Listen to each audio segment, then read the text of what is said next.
Welcome to episode 48 of the Cash Flow Connections podcast. Our topic for today is how to get investors' attention, keep it, and pitch anything with Oren Klaff. Today, we're going to talk about effectively communicating with investors, but before we can get into the details of one particular investment and all the details of that investment, we have to ensure that we have attention long enough to have that conversation and really talk about what we're trying to talk about. The reality is, especially when you have that initial conversation, there are a lot of things that can happen so that the investor will check out within the first 5 minutes and you don't really get the opportunity to effectively communicate. In fact, there are things that you can do in the first 30 seconds that can really significantly reduce the likelihood that the investor is going to take you seriously, that you're going to appear credible.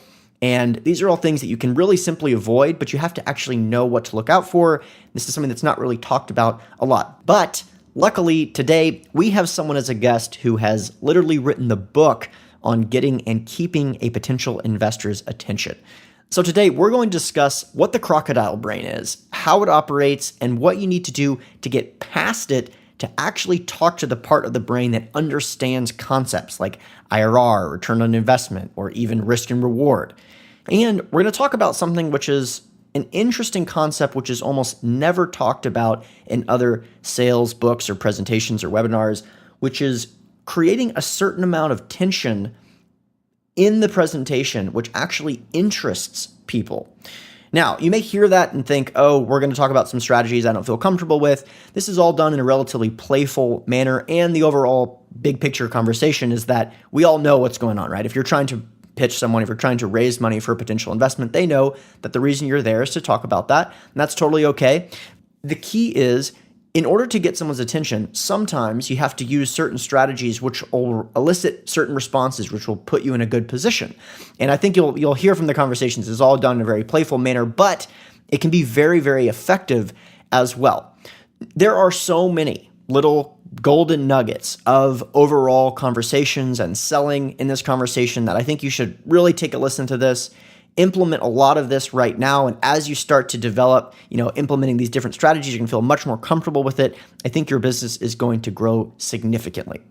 Also, don't forget, I'm going to be speaking at the Paris Hotel in Las Vegas on July 11th through the 14th for Freedom Fest. As I mentioned before, there is going to be some absolute all-stars at this conference. Robert Kiyosaki is going to be there, Steve Forbes, Ben Swan, a lot of these people that are in these types of circles, pretty much anyone in the freedom-minded investment space is going to be there. So it's just awesome. So if you're interested in attending, make sure to go to freedomfest.com/register, and you can use the discount code CFC FreedomFest for a $100 discount. And I really hope you enjoy this extra special episode. How's it going, everyone? Our guest for today is Oren Klaff, who is the Director of Capital Markets at the investment bank Intersection Capital, where he manages its capital raising platform. Since 2005, Oren has since grown the firm to approximately $2 billion in aggregate trade volume across a diverse portfolio of companies and transactions. He got his foothold by pitching million-dollar deals in commercial real estate in Los Angeles, and he is also the book of Pitch Anything, which we're going to discuss in great detail today. It's one of my favorite books on this topic, an incredibly entertaining book with a lot of really great content. So again, Oren, thanks again for coming on. Oh, well, I appreciate being invited here. I mean, there I was having a normal business day, and now I'm spending half of it on your podcast. So here we go. Yeah. Well, I really appreciate it. Like I said, it's interesting. I'm really looking forward to this conversation because this is a book, sales in general is something that's been covered over and over again, but it's clear from the onset that you have a very unique perspective on this and that it doesn't take the route that a lot of people take. And so, I guess my first question is, what were you seeing out there? What motivated you to write this? Was it that you were in the space seeing success in a way that other people weren't seeing success? Or were you reading sales books saying these guys got it wrong? What was really the motivating factor? Yeah, so I go to that list that you just gave me, and none of those things were motivating me. I think in many of the cases, when people have a breakthrough book or a breakthrough method or some kind of rise out of the ashes, the motivation was need, desperation, money, confusion, scorn of others. And so in my case, I had a very interesting but difficult partner. And what he would do is he would lock up a piece of real estate with $1 million of our money. right? Then he would get a debt commitment. Say the debt commitment would be $15 million. We put in $1 million of our own money for a $20 million deal. That left $5 million of equity to go find. And he would leave me 35 days from a dead stop to go find $5 million of equity. That's a really hard thing to do because the kind of assets we have, I mean, we didn't have downtown 2-cap mid-Manhattan multifamily, right? We had tertiary market, retail, or a kind of asset that required some explaining, required some effort to get in the market. So how did I raise $5 million in 35 days from a dead stop? And that created the birth of Pitch Anything. Interesting. So basically you were jumping into hot water, trying to figure out a way out, like what tools can I acquire? What strategies can I use to actually raise this money as quickly as possible? That's exactly right. Everything that worked in sales, anything that's any sales book, anything that was in the manuals, anything that the old timers said to do, anything that anybody else was doing was taking 3 to 5 months for that kind of situation. I had 30 days. So I had to ask myself, what is going to work 3, 4, 5 times better than the other sales methods and the other presentation methods and the other outreach methods? And so out of that question was born the answer that was Pitch Anything. How do you do 3, 4, 5 times better than the competition, the old timer, the other guys, and the things that people are telling you to do? You sort of outgrow the internet's ability to coach you on how to do this stuff. You just have to find out for yourself with trial and error. Yeah, certainly. That makes a lot of sense. And we are going to get into some of those strategies today, because when you say 3 or 4 times, it really is no joke. There's a couple strategies that I know we're going to talk about that people that are listening to this, if you start implementing it, day one, you're going to instantly see that your meeting's going to go a lot more smoothly. So I'm definitely interested in talking about that. But before we kind of get into those details, I really want to talk about, the neuroscience that's in the book, which is probably surprising to a lot of people that weren't expecting that. Why did you take that stance, and why was neuroscience such an important part in terms of forming the basis of a lot of these strategies, the way that you outline them?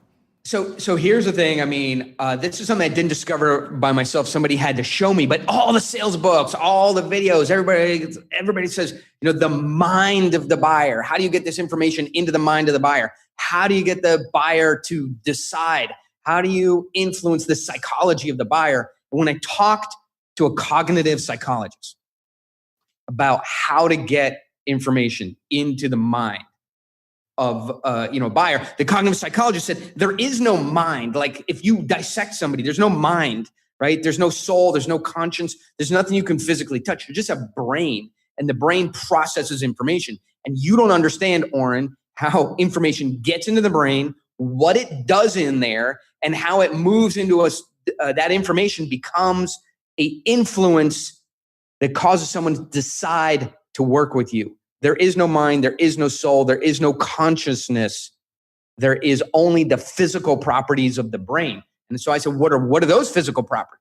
Right? And that led me to understand how information physically gets into the human mind, how it's chopped up, how it's processed, how it gets up into the neocortex, and how it creates physically wanting in someone to buy from you, work with you, and a joint venture with you, be part of your deal. So that was a big thing. There isn't a mind, but there is a brain. You have to understand how the brain physically processes information. What were some of the key takeaways when it comes to that interest in neuroscience that you were surprised to find out when it came to sales? So we all have this model, and I did as well, of the brain as like email or a fax machine, right? So you function, your sense of awareness, of consciousness, of being, of problem solving, of language, of math, of doing things is your neocortex. We all have heard of the neocortex, right? So it feels like if I want to explain something to you, I process those ideas, or I come up with those ideas, ROI, investment, IRR,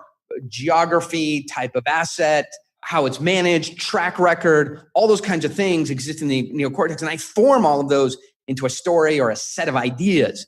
And then I process those ideas through my neocortex, and I communicate to them, to you, in language. And the sense is that lands into your neocortex, like a fax machine, like an email, so like some other form of communication. And the sense is that it then goes into your neocortex and you process, and we have two neocortexes talking to each other, trying to figure out how to do a deal together. But that's not the case at all. Information goes from my neocortex, again, the IRR, ROI, investment, debt, mezz, senior, equity, track record, reporting, geography, local market dynamics, competition.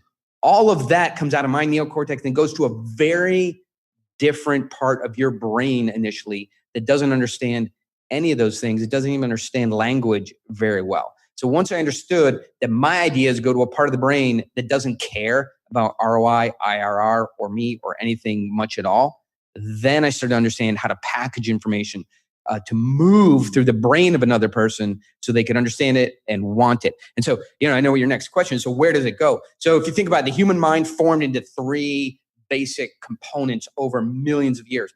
First part of the brain to form is right behind your neck. It's in the brain stem, and that we call the crocodile brain. And that only understands things like survival, right? It hears you, IRR, local geography, reporting, track record, return on investment, make money, double your money, hold period 5 years. And the only thing the crocodile brain is thinking is, this is interesting. I see something moving. I hear something talking. Should I eat it? Should I mate with it? Or should I kill it? And you felt that as well inside yourself. You see somebody talking, or you can't understand. You're like, what is this? So the crocodile brain just tries to understand, what is the survival value of these things that I'm hearing, right? Then, so it doesn't care about all the dynamics that you're talking about. And so it just really cares about, is there something in here for me? And it processes information very fast, very visual, in a narrative format. It's trying to understand what is going on and is there any value? And then once you get through that part of the brain, right, where the croc brain doesn't run away or say, I got to kill this thing, then it gets up into another part of the brain called the midbrain, right? So again, the part of the brain that processes the information next is the midbrain. And the midbrain doesn't care about ROI, IRR, local geography, reporting, any of that stuff. It just cares about, what is the social status of you, the person presenting that information. Are you somebody of high value or low value in society? And it will only pay attention to you, that part of the brain, to get your information. It will only go and access the neocortex if, in fact, it senses that you're a high value person in society and you're worth paying attention to. Then, after all that struggle and fight and moving around through the brain, if the information feels like it's not scary and it doesn't scare off the crocodile brain, and you feel like a high value person in the dominance hierarchy, in the social structure, then the information gets up into the neocortex. So there's a huge amount of work to get information into the part of the brain where somebody will actually be willing to decide yes, no on your project. So once I figured out how to package information to move all the way up through the crocodile brain, then into the midbrain, and then finally into the neocortex, then deals started closing. Yeah, I think that's brilliant. And I think that a lot of people, they want to be armed with facts. They want to be armed with numbers. They want to be armed with financials. And sometimes they'll just dump that on you or jump that onto a potential buyer. And the buyer has checked out 30 minutes ago. They have no interest in hearing the rest of the story, because you can lose a potential prospect very, very quickly if you do not set up the conversation in the correct way. And so I appreciate you kind of going through that there. In the book, you have a mnemonic device that is STRONG. Let's talk about what STRONG stands for and how it helps you process your work. Yeah, sure. I mean, this is hours of conversation, right? Because it's really how to take a deal from having your deal, knowing somebody, and then in 20 minutes later, having to go, yes, I want to move forward. So STRONG is set the frame, tell the story, reveal intrigue, offer the prize, nail the hook point, and get the deal, right? So again, set the frame, tell the story, reveal the intrigue, offer the prize, nail the hook point, and get the deal. But you almost don't need an explanation of each component if you just think about that acronym, right? Set the frame. Let people know who is the valuable person in the relationship, right? I have the deal. I control it, right? Yes, we're looking for investors and we're looking for people to go in, but I know the most about this market. I know the most about getting this kind of return. I know most about this asset, and good assets are hard to find. So setting the frame is, I'm the most important person in this transaction because I have it and you don't, right? I have a good property and you don't. All you have is money. Money is a commodity. I don't need your money. I can get it anywhere, right? So I have the deal, and good deals are hard to find. Money flows to deals. deals don't flow to money. Right. And I find that actually is really important and also very challenging for people that are just getting started. If you're trying to raise your first $1 million, let's say, and you're chasing around capital, they feel that you're chasing them. And kind of going back to the croc brain feels like something is chasing it. That means neediness, which is just, probably the worst deal killer that there is.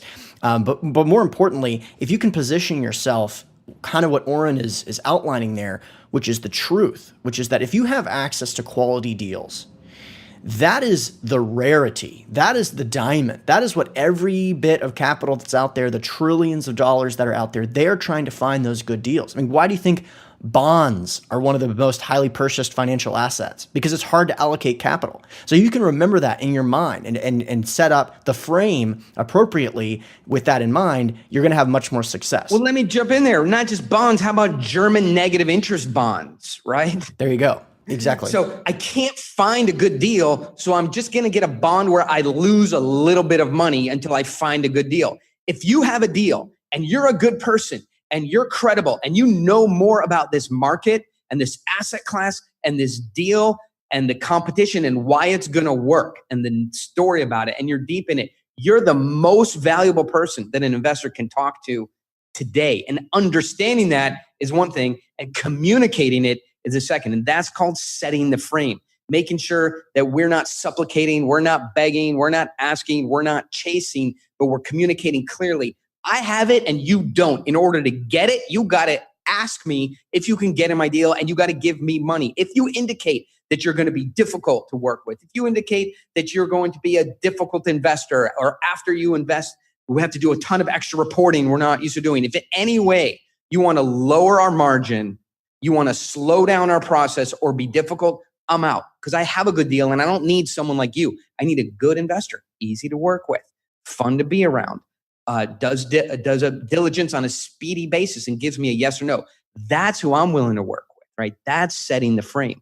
After you establish that you have the deal, you're the expert, and you're interviewing the buyers, the investors, then you can move on to telling the story, right? And just the T in strong, and just, we don't have the time here to get into it fully, but yeah, we won't go through all of those, because I think that, before we even go on to telling the story, I definitely want to talk about frame control more, because that's really the most intriguing portion of the whole book. So before we even move into telling the story, what are some of the main frames that people can get trapped into without realizing it? What are some of the either when you walk into a meeting, you're automatically in someone else's frame? How can you potentially identify that frame? And then what are some of the most popular ones people need to watch out for? So I think the big one that I address in Pitch Anything is the power frame. We've all experienced that. We walk into a room, we walk into a conference room, or we get on a call and Mr. Big Shot is on the phone. So what do you boys have for me here today? Hey, I have a few minutes. Tell me why I should care about this. Oh, I've done 100 deals in the last 12 months. This is just another one. Tell me what's good about this. Oh, I didn't look at your documents that you sent over. Why don't you start at the beginning, right? Right. This sense of, I'm all powerful. Why don't you perform for me, dance in front of me, juggle in front of me, ride around on a little unicycle with suspenders, show me what you have, and then I'll judge what, I'll be the power player here, and I'll be a judge of what you have, and I'll let you know what I think, right? So that's the power frame. We've all run into that. And when we see it, we have to come up and we have to break that frame, or we'll be dealing with it through the entire meeting, through all subsequent meetings, through the entire transaction.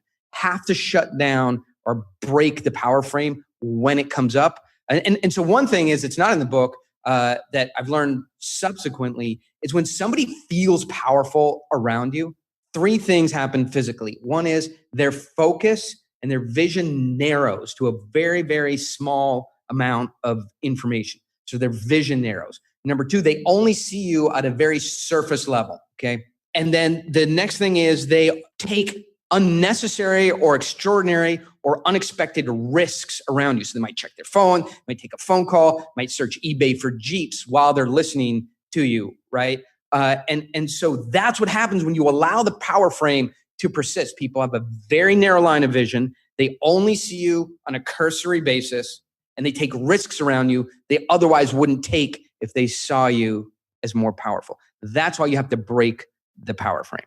Yeah, definitely. And I think that, one of the key things that you mentioned in the book is really starting this whole conversation off on the right foot with a time frame. Let's talk about a time frame briefly and how you set that frame and how beneficial it can be.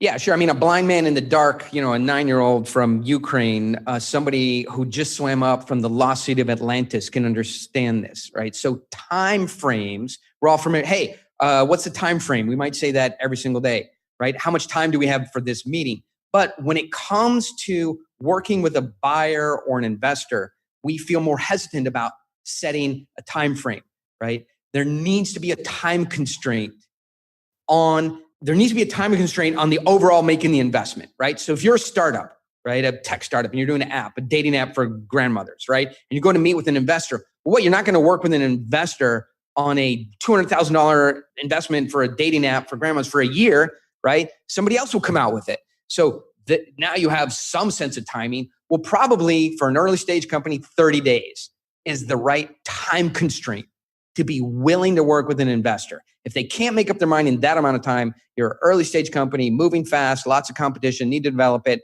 you're out. So now we apply this same principle to real estate. What's a reasonable amount of time to work with somebody on closing a deal? I don't know, 30 days, 45 days, depends on the size of the deal, right? If it's an $8 million asset in a tertiary market in which there's 8% current pay, 8% in ups after a 4-year hold, what's the right amount of time to work with a potential investor on getting started on that? Probably 2 weeks. We just bring all that back to the meeting, right? So first calls are probably 10 minutes is the time constraint. Hey, look, I've got about 10 minutes here today to introduce you to our asset. I know the desire is to talk for 60 minutes or 90 minutes if the buyer will let you. And for some reason, buyers let you talk for these long extended period of time. But that's not the time constraint that's right for a first phone call. It's probably 10 minutes. For a second phone call, you can pitch the entire deal. You can't give me an asset. I don't care if it's a $5 billion building in downtown Singapore, if it's an island off the coast of Hawaii. There's nothing that I can't pitch in 20 minutes flat. The big idea, how the world is changing, what problem this solves, what the solution is, how we do it, what the ROI is, what the IRR is, what the key assumption is, what the pro forma is, what the whole period, who's managing it, and what our track record is. All of that can be pitched in 20 minutes flat. There's no need to go through a deal for an hour or 90 minutes. Sure, meetings can last for 90 minutes, but there's no need to pitch the details of a deal, an asset, an idea, a project for more than 20 minutes. So now you get to understand time frames, right? By controlling time, you also control the flow of information, and you don't surpass people's ability just to pay attention to you. So a time constraint and a time frame is probably the most important skill that you need to get in any business deal, especially if it's in real estate. Certainly. And that's part of, the big picture stuff as well, saying we only have 30 days to get this closed, but also just establishing it, particularly in that first meeting, saying, look, I only have 20 minutes and then my next call starts. So let's go ahead and jump into it. That right there, if you are just starting out and if you start implementing that, regardless of if you have a call or not, you will see that the conversation goes much more smoothly. Most importantly,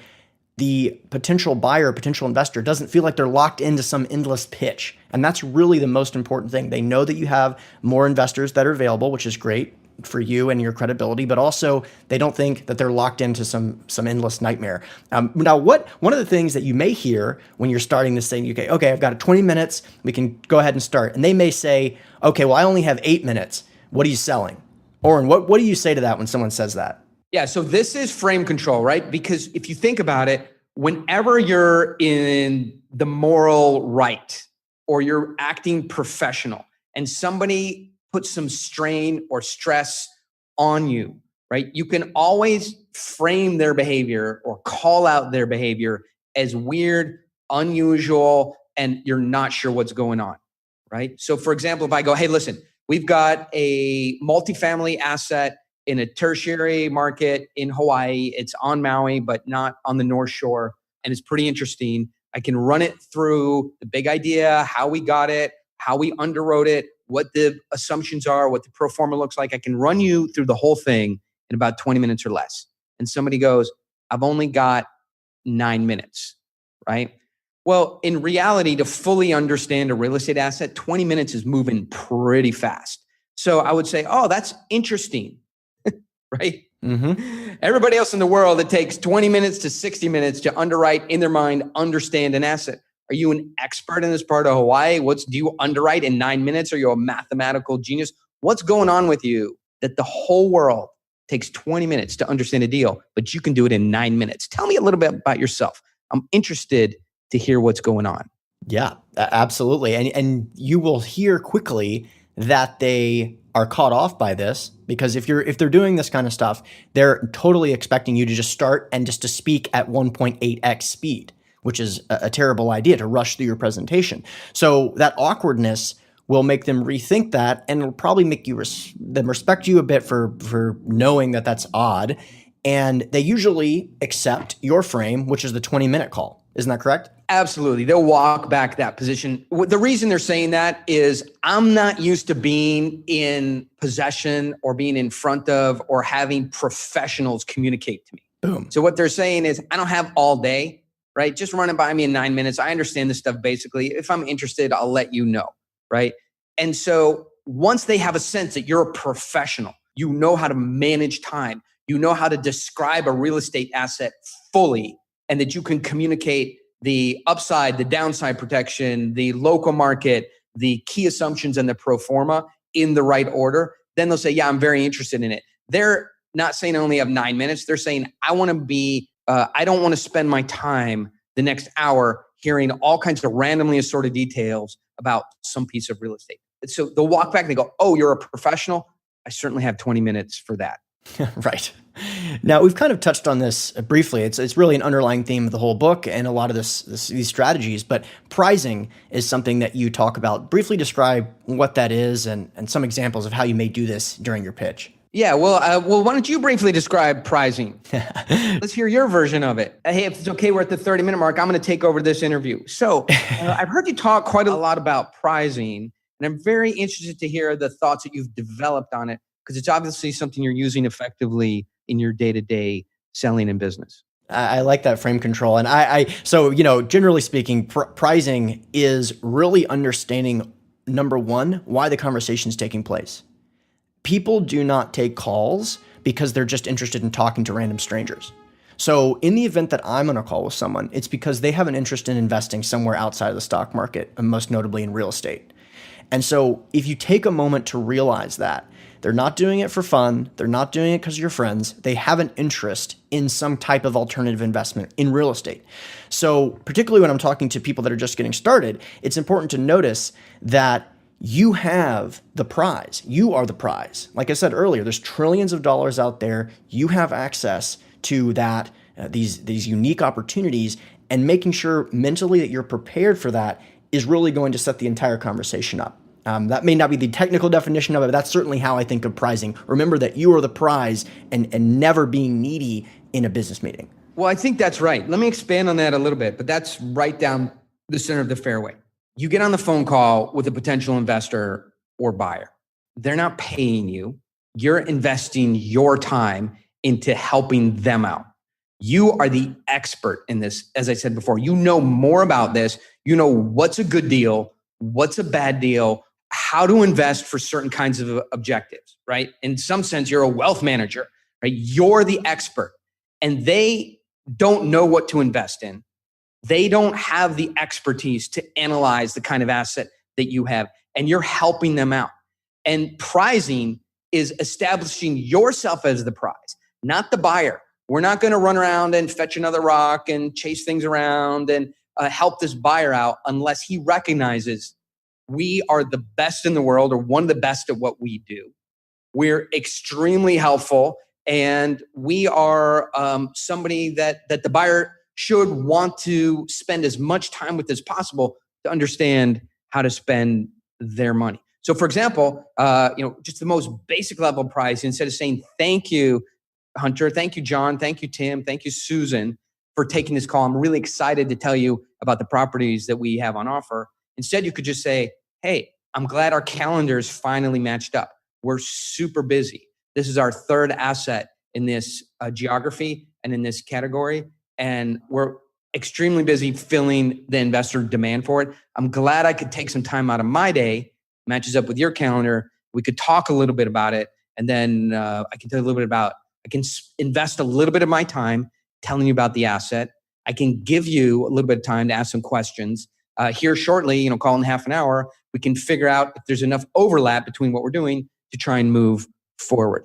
That's how you prize, right? That says, I'm not chasing you. I don't need you. We syndicate or we sell out these assets independent of your approval of us. I don't need your approval. I don't need your validation to continue. I'm here professionally for a short amount of time to tell you what we're working on, and at the same time evaluate you and see if you'd be a good buyer or investor for our deal. That's pricing 101, straightforward. And to the degree you can open, and you don't have to say it mean like that. I know it may sound mean. You can say that in the nicest way possible. But clearly, that the prize in this relationship is me, not the investor. There's a million investors out there. There's only, again, I can't say it enough times, only one of us who have this asset and this understanding about the deal. Yeah, I think it's a good. You mentioned the the way in which you say these things. It's interesting. So there are probably some people listening to this saying, "Whoa, this is way too much. This is way too aggressive," or it's not just in my personality. Well, you can use these strategies and make them work in your personality to the extent that one thing that's really important to remember is that we're taking the meeting. We want money. Right? If we're raising capital for a deal, it's clear that we actually want money. But you can kind of play with that dynamic, and it's such a breath of fresh air if someone is actually raising capital that doesn't act like they're just, that's all they want to do, that they just want every single investor. I mean, the reality is when you start to see success in real estate in particular, you're looking at investments, long-term investments, illiquid investments. You're dealing with the investors for years to come. When you start to have success, you realize that you can actually be picky with your investors. So a lot of investors or a lot of syndicators are using these strategies naturally because it's just because they have experienced success and therefore they are not really thinking of the capital as the prize anymore. Something else I wanted to, go ahead. Just jump in. We're not suggesting here that you do anything that's a method, that's a technique, that's a negotiation tactic, that is a sales tactic. This is what you should be doing. Right? Is saying, hey, Hunter, I know we're talking about the asset. You came through a great referral. I'm very interested in getting you into our deal. I think you'd love it. I don't know enough about you at this point that if you sign the subscription docs right now, I'd have to give them back to you. I need to, taking an investor on our side is entering a serious relationship. I sure would like to learn a little bit more about you before figuring out some way to go forward. That's what you should be saying, because anybody who had a difficult investor, a problematic investor, an investor who is litigious knows that you want to do more diligence, not less, on people coming in to your deal. So we're just formalizing that process, and professionals, again, will be glad to hear you say that. Oh, that's great. I'd love a deal where we're coming in, you're investigating me because I want to be in a high quality deal where everybody who's in the deal is vetted.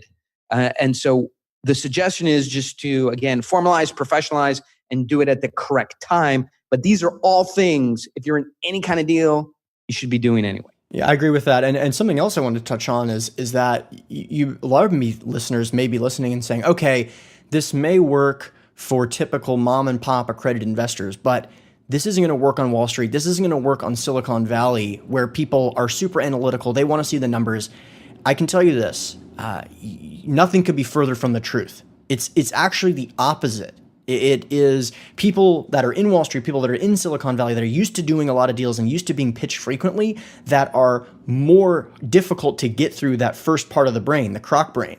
So, Warren, I know you've done a lot of high quality deals, a lot of multi-$100-million deals, et cetera. Can you kind of speak to that as well? Yeah, so I think that's right. While it's psychologically important for, accredited investors or people putting in, $250,000, but more so when you work with private equity, when you work with venture capital, when you work with institutions, this is more the process that they expect. I get calls from Goldman Sachs, from JP Morgan, from Bank of America, emails every day. hey, Oren, we love Pitch Anything. I'm just writing you to let you know you didn't invent this stuff. We do it every day.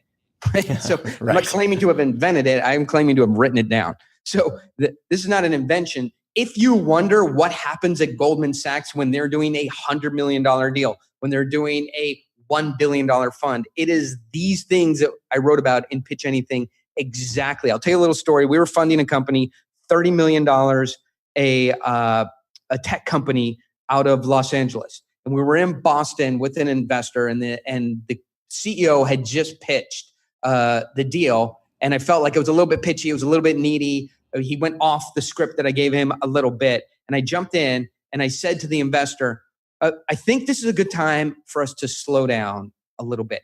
Obviously, you can see the quality of our deal. We're going to crest through $10 million of revenue this year. Our margins are at 30%. We've got $500 million in pipeline that we're working on. We know it's a great deal. Thank you for your compliment. At this time, we'd like to know a little bit more about you. How have you treated your other investments? How many investments have you made? How have those investments worked out other than we see in the portfolio? When something goes wrong in a company, do you just put the jackboot of the investor on their neck, or do you jump in with another check and try and help out? How do you behave, and who else says you're good guys? And if I ask your CEOs how you've treated them and how they like working with you, what will they say? And there was a long pause, and my CEO was having an internal panic attack because he felt like I just blew up the entire deal by insulting this potential investor for $30 million. An investor cleared his papers out from in front of him, took a deep breath, sighed, and said, thank God, I've been doing this for 15 years. Never have I had a company ask me those questions, but I've been waiting to be asked them. All they want is our money, and they don't want to know anything about us. And then he went on to describe, it was almost embarrassing, an incredible track record of success and what their companies have done, both in the private and public markets, and how many have been acquired, and what they do when a company falters, and how they come back in and wrote additional checks, and what it's like to work with them, and who else they work with, and the times they met with the president, and they're on the president's advisory committee on finance and economic council, and how they work with Harvard University and Yale University, and they've done 100 investments in which 90 have worked out. And so it sort of backfired because they were so good, but they just wanted a chance to explain the quality of their firm and why they're good to work with. And they were deeply appreciative of those questions. And that's how it works with institutions. Yeah, that's actually a great segue, because one of the things that you touched on, I think is really important. You're kind of doing this balancing act, which is the push-pull of desire and tension. That's obviously a great way to build tension. Anything to do with a long pause and silence is a great way to build tension. But talk briefly about the push-pull of desire and tension. Yeah, so this is really the challenge. I want your money. I want your investment. I'll work hard to get it. We need it to close the deal. I have to, in some ways, chase you, or at least be proactive. On the other hand, I need to communicate, I don't need you. It's moving. The train is leaving the station without you.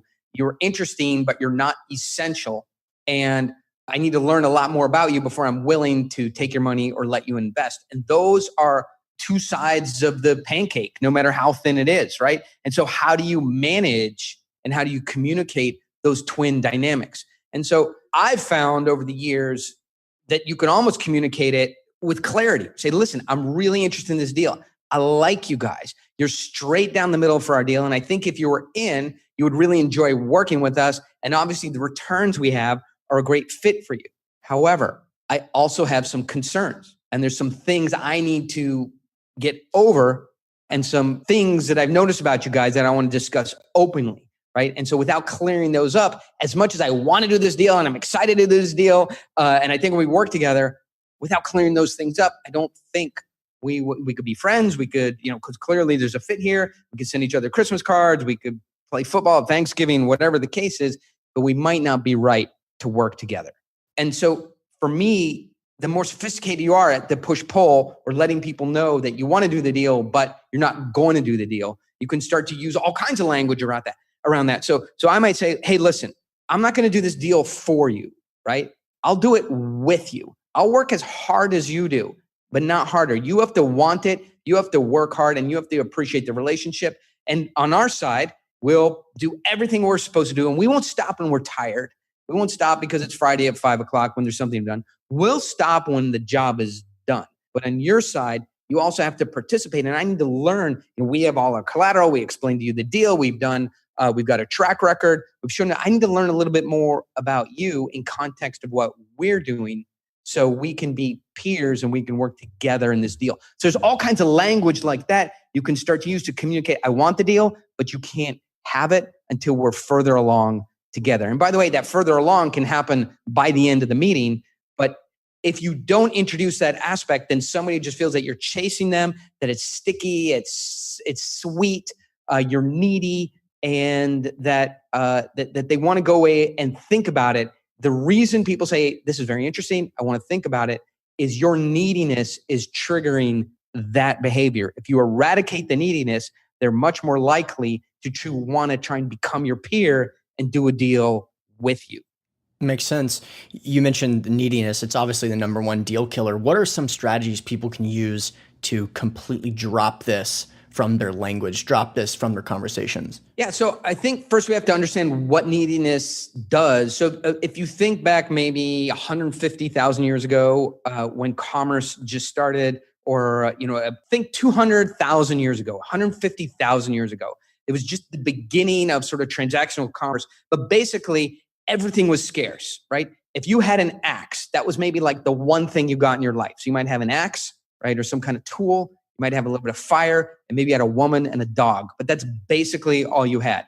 Everything was scarce. And if you're a woman, maybe you had a dog and a husband, right? And some kind of tool, but everything was scarce. If somebody came up to you and they wanted something from you, that incited panic inside of you because you didn't have anything, right? The four things that you had, five things, a place to sleep, a dog, a mate, some fire, and a little bit of food and an axe. 6 things. If anybody wanted something from you, then you would lose something incredibly important to your survival.